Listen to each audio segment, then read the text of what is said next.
மலிவான உணவுகள்லேருந்து, அதாவது இட்லி, பூரி, பொங்கல், தோசை இந்த மாதிரியான உணவுகளை நீங்கள் வந்து விடுபடணும் அப்படின்னா முதல்ல அதை குறைவாக சாப்பிட பழகணும். இதை நிறைய சாப்பிட்றதுக்கு அடிமையாகிருப்பாங்க நிறைய பேர். வயிறு நிறைய, அதாவது பசிக்காமல கூட சாப்பிடுவாங்க, நிறைய வேளை சாப்பிடுவாங்க, நிறைய சாப்பிடுவாங்க, ஒவ்வொரு வாட்டி நிறைய சாப்பிட்டுட்ருப்பாங்க, சாப்பிட்டுட்டே இருக்கிறதுக்கு அடிமையாகிடுவாங்க இந்த மாதிரியான உணவுகள். அதனால் வந்து முதல்ல வந்து நம்ம இதில் வந்து கட்டுப்பாடை எப்படி உருவாக்கணும் அப்படின்னா குறைவாக சாப்பிட நம்ம பழகிக்கணும். அப்போ அது வந்து இயல்பாக இருக்கணும். நாமளே குறைச்சி சாப்பிட்ணும் அப்படின்லாம் இல்லாமல் இயல்பாகவே நமக்கு குறைவாக சாப்பிட வேண்டும் அப்படிங்கிற எண்ணம் உருவாகிறதுக்கு நாம் வந்து என்ன பண்ணலாம் அப்படின்னா காலம் தாழ்த்தி சாப்பிடணும். காலை உணவு உங்களுக்கு 8 மணிக்கு பசிக்கலாம் அல்லது 9 மணிக்கு பசிக்கலாம். ஆனால் நீங்கள் என்ன சாப்பிடணும், பசித்த உடனே சாப்பிடக்கூடாது, பசிக்காமலும் சாப்பிடக்கூடாது, பசித்த உடனேயும் சாப்பிடக்கூடாது. அது ஒரு நல்ல பசி எடுத்து அந்த பசி அடங்கும், சாப்பிடாமலே பசி அடங்கிடும். அது அடங்கிரும் அப்படின்னாக்கா என்னென்னாக்கா சாப்பிடாமலே அந்த பசி வந்து நீங்கள் பசிக்கும், கபகம்னு பசிக்கும். அந்த நேரத்தில் நீங்கள் சாப்பிடாமல் இருந்தீங்கன்னா ஒரு மணி நேரம் கழித்து பார்த்தீங்கன்னா அந்த பசி வந்து காணாமல் போயிடும். ஏன்னா அந்த உங்களுக்கு சோர்வு இருக்கும், ஏன்னா நீங்கள் சாப்பிடல, அதனால் உங்களுக்கு சாப்பிடல அப்படிங்கிறனால ஒரு சோர்வு என்பது உங்களுக்கு கண்டிப்பாக இருக்கும். அதனால் காலையில் வந்து காலை உணவு எப்போவுமே ஒரு காலம் தாழ்த்தி சாப்பிட்ணும். இந்த மலிவான உணவுகள்லேருந்து நாம் எப்படி விடுபடுறது அப்படின்னா காலம் தாழ்த்தி சாப்பிட்ணும். பொதுவாக என்னென்னா அந்த மலிவான உணவுகள்லாம் இருக்குல்ல, இட்லி, பூரி, பொங்கல், தோசை, இது வந்து அடிமைப்படுத்துகிற உணவு. அதனால் என்ன ஆகும் அப்படின்னா அந்த உணவில் சாப்பிடும்போது உங்களுக்கு ஒரு பதட்டம் வரும், படபடப்பு வரும், பரபரப்பு வரும், ஒரு நிதானமின்மை, ஒரு அமைதியின்மை, சீக்கிரமாக அது பார்க்கணும், ஒரு அடிமைத்தனம், அதுதான் அந்த நடுக்கத்தை ஏற்படுத்தும். அதுதான் வந்து என்ன ஆகுதுன்னா பசிப்பதற்கு முன்பே அவங்க சாப்பிட்ருவாங்க, டைமை பார்த்து சாப்பிடுவாங்க. பசிக்குதா இல்லையா அப்படிங்கிறத தெரிஞ்சிக்காமலே டைமை பார்த்து முன்கூட்டியே சாப்பிடுவாங்க. அது காரணம் என்னென்னா அந்த அவசரம், அந்த உணவு வந்து அவர்களை அடிமைப்படுத்துகிறது. ஒரு நடுக்கம், பதட்டம், படபடப்பு, இதெல்லாம் சேர்ந்து நிதானமின்மை, பொறுமையின்மை, பசிக்கிற வரைக்கும் காத்திருக்க முடியாமல் அவங்க என்ன பண்ணுவாங்க, பொறுமை இழந்து அவங்க வந்து அந்த உணவை வந்து பசிக்கிறதுக்கு முன்னாடியே சாப்பிட ஆரம்பிச்சிருவாங்க. பசிப்பதாக இருந்தால் 1 மணி நேரம் ஆகும் அப்படின்னு தெரிஞ்சு கூட அவங்க 1 மணி நேரத்துக்கு முன்னாடியே, பசிக்கிறதுக்கு முன்னாடியே சாப்பிட்டு போயிடுவாங்க.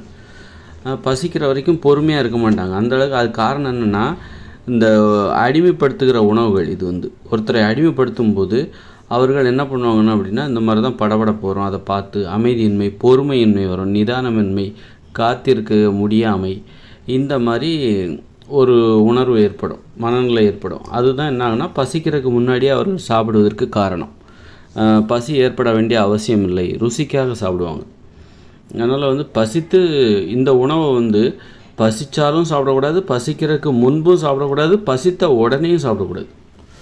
அதாவது பசிக்காமல் சாப்பிடவே கூடாது, பசித்த உடனேயும் சாப்பிடக்கூடாது, காலம் தாழ்த்தி சாப்பிடணும். அப்போ தான் வந்து இதில் வந்து நிதானம் கிடைக்கும்.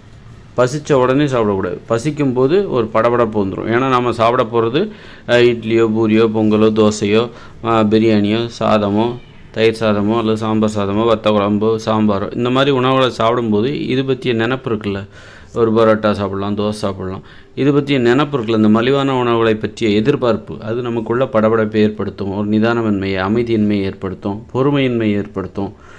நீங்கள் வந்து இதை வந்து தெளிவாக காணலாம். எப்படின்னா நீங்கள் ஒரு மாமிச உணவு சாப்பிட போகிறீங்கன்னா அந்த படபடப்பு இருக்கிறது நீங்கள் உணரலாம், நடுக்கம் இருக்கும், அமைதியின்மை, ஒரு பொறுமையின்மை, அதெல்லாம் வந்து வெறி வரும். அதை சாப்பிடும்போது ஒரு அவசரம் வரும், அது சீக்கிரம் வந்துடணும், அதை சீக்கிரம் சாப்பிட்றணும். அந்த மாதிரியான ஒரு உணர்வு இந்த மாமிச உணவு சாப்பிடும்போது தெளிவாக தெரியும். மற்ற இட்லி, பூரி, பொங்கல், தோசை இது மாதிரியான உணவுகளை சாப்பிடும்போது அது வந்து தெளிவாக நமக்கு தெரியவில்லை என்றாலும் ஆனால் அந்த உணர்வு மனசுக்குள்ளே கண்டிப்பாக இருக்கும். அதுதான் வந்து பெரும்பாலானவர்கள் பசிப்பதற்கு முன்பேயே சாப்பிடுவதற்கு அதான் காரணம். டைம் பார்த்து சாப்பிடுவாங்க. அவங்களுக்கு பசிக்குதா இல்லையா என்பதை பார்ப்பதற்கு முன்பே டைமை காரணமாக வச்சுக்கிட்டு பசிப்பதற்கு முன்பே சாப்பிட்ருவாங்க. அவங்களுக்கு ஆசை, அவசரம், பேராசை, சீக்கிரம், பொறுமை இல்லை, அவங்களால பொறுமை காக்க முடியவில்லை, நிதானமாக நடந்து கொள்ள முடியவில்லை. அந்த உணவை சாப்பிட வேண்டும் என்கிற ஒரு ஆசை, அவசரம், படபடப்பு, பரபரப்பு அது அந்தளவுக்கு அடிமைப்படுத்தி வைத்திருக்கிறது. ஒரு போதை ஆசாமியைப் போல, மது அருந்தவில்லை என்றால் கைகால் நடுங்குவதைப் போல் இந்த மாதிரி இட்லி, பூரி, பொங்கல், தோசை இதெல்லாம் சாப்பிட்டு பழகினவங்களுக்கு அதை சாப்பிட்ணுங்கிற ஒரு அவசரம் இது வந்து அவங்களுக்கு ஏற்படும். அதனால் என்ன பண்ணணும் அப்படின்னா இந்த உணவை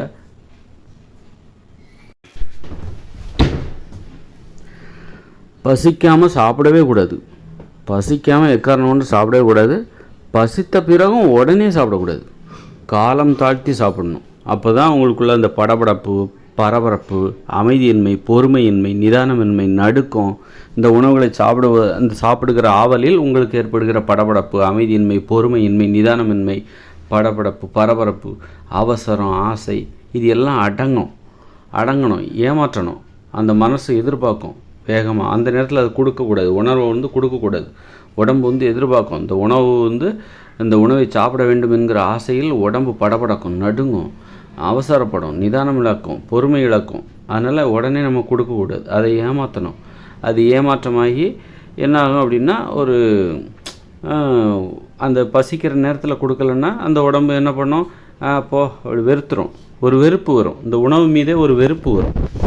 அந்தந்த நேரத்தில் பசிக்கும்போது கொடுத்தா தான் அது சாப்பிடுவாங்க. ஆனால் பசிக்கும்போது இந்த மலிவான உணவுகள் என்ன பண்ணுது, ஒருத்தருக்கு நிதானம் இழக்க செய்யுது, பொறுமை இழக்க செய்யுது, படபடக்க வைக்குது, அவசரப்பட வைக்குது, பொறுமை இழக்க வைக்குது. அதனால் இந்த வெறி ஏற்படும். அப்போ அப்போ நீங்கள் அந்த நேரத்தில் உணவை கொடுக்கலன்னா அது என்ன பண்ணும், அப்படியே மாறி இந்த உணவு மீது ஒரு வெறுப்பு வரும். வெறுப்பாக அது மாறிவிடும்.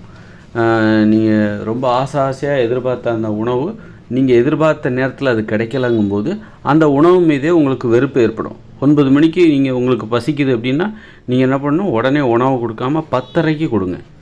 10:30க்கு சாப்பிடுங்க. காலையில் 10:30க்கு காலை உணவை சாப்பிடுங்க. அப்புறம் 11 மணிக்கு கூட சாப்பிடலாம்.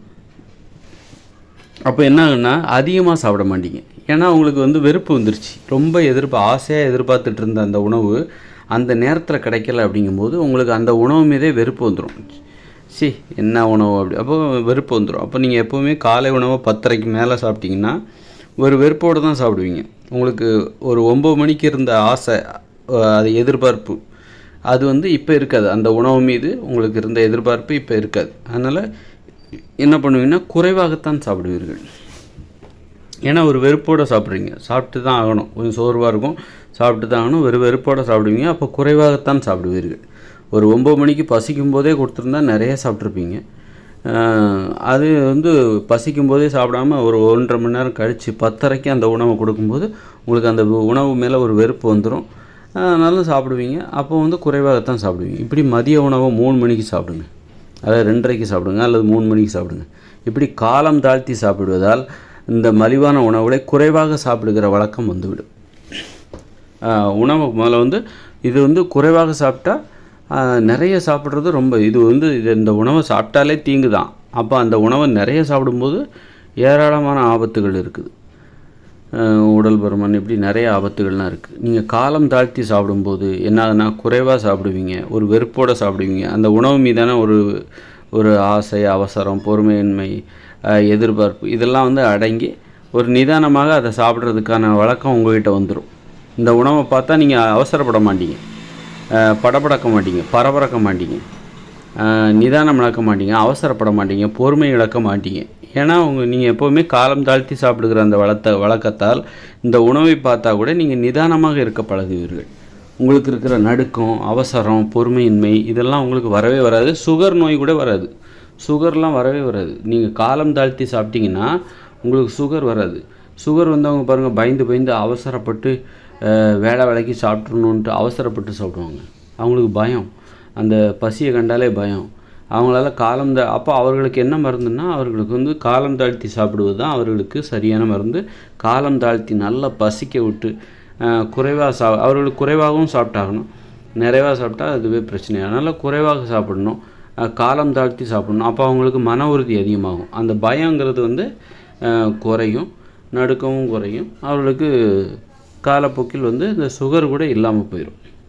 அதனால் எந்த ஒரு நோயாக இருந்தாலும் சரி, இந்த மலிவான உணவுகள் தான் அதற்கு காரணமாக இருக்கிறது, அந்த நோய்கள் வருவதற்கு. அந்த நோய்களை கட்டுப்படுத்துவதற்கு இந்த முறை மிகவும் உதவியாக இருக்கும். காலம் தாழ்த்தி சாப்பிடுகிற முறை இருக்குல்ல, அது ரொம்ப மிக மிக உதவியாக இருக்கும். உணவில் ஒரு கட்டுப்பாடு, ஒரு மன உறுதி, ஒரு அடிமையாகிற அந்த மனநிலை, அதெல்லாம் இதில் உங்களுக்கு அடிமையாகிற மனநிலை ஏற்படாது. உணவில் ஒரு கட்டுப்பாடு ஏற்படும், ஒரு மன உறுதி ஏற்படும். உணவு மீதான ஒரு பலவீனம் உங்களுக்கு தவிர்க்கப்படும். அதனால் காலம் தாழ்த்தி சாப்பிடுவதற்குள்ள ஒரு அற்புதமான நடைமுறை. எல்லாம் சொல்லுவாங்க, வேலைக்கு சாப்பிடணும், 7 மணிக்குள்ளே இரவு உணவை சாப்பிட்றணும், அது நல்ல விஷயந்தான். உணவு நல்ல உணவாக இருந்தால் 7 மணிக்குள்ளே சாப்பிட்லாம். நல்ல உணவாக இருந்தால் 7 மணி. ஆனால் நாம் சாப்பிடுகிற உணவுகள் பெரும்பாலும் மலிவான உணவுகளாக இருக்கிறது.